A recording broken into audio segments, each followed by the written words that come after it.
le 19 août 2005, un vendredi à midi, au même jour et à la même heure où Jésus fut crucifié, Benoît XVI se rendit à la synagogue de Cologne, en Allemagne, et prit activement part au service juif. En prenant part à un culte juif, Benoît XVI fit là un acte public d'apostasie. À la synagogue, Benoît XVI était assis devant, de manière visible. La synagogue était remplie de juifs venus le voir.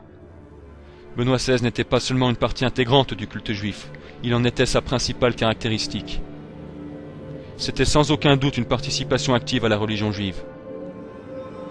Tout proche de Benoît XVI, le chantre de la synagogue priait et chantait des prières juives à plein poumon. Benoît XVI inclinait sa tête et frappait dans ses mains pour montrer son approbation et sa participation au service juif. Il rejoignait les juifs dans sa prière du Kaddish. La musique yiddish retentissait dans le fond. Lorsque Benoît XVI prit la parole et pria, toute la synagogue se leva pour l'applaudir. Elle l'applaudissait parce qu'il acceptait leur religion. Lorsque Benoît XVI prit la parole et pria, toute la synagogue se leva pour l'applaudir. Elle l'applaudissait parce qu'il acceptait leur religion. Tout le monde sur terre qui a pu voir cet événement sait qu'il n'avait qu'une seule signification.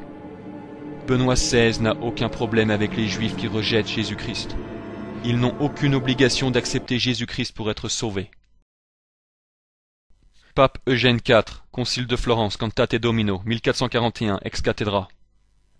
La Sainte Église romaine croit fermement, professe et prêche qu'aucun de ceux qui se trouvent en dehors de l'Église catholique, non seulement païens, mais encore juifs ou hérétiques et schismatiques, ne peuvent devenir participants à la vie éternelle, mais iront dans le feu éternel qui est préparé par le diable et ses anges, à moins qu'avant la fin de leur vie ne lui ait été attaché. Benoît XVI, discours au chef rabbin de Rome, 16 janvier 2006. Éminent grand rabbin, depuis peu vous a été confiée la conduite spirituelle de la communauté juive de Rome. Je forme de tout cœur des vœux fervents pour votre mission, et je vous assure de mon estime et de mon amitié cordiale, ainsi que celle de mes collaborateurs. Benoît XVI estime le chef d'une fausse religion qui affirme explicitement que Jésus-Christ n'est pas le Messie. Benoît XVI, discours à la communauté juive, 12 septembre 2008. Je ne peux omettre en une occasion comme celle-ci de mentionner le rôle éminent joué par les Juifs de France pour l'édification de la nation tout entière, et leur prestigieuse contribution à son patrimoine spirituel.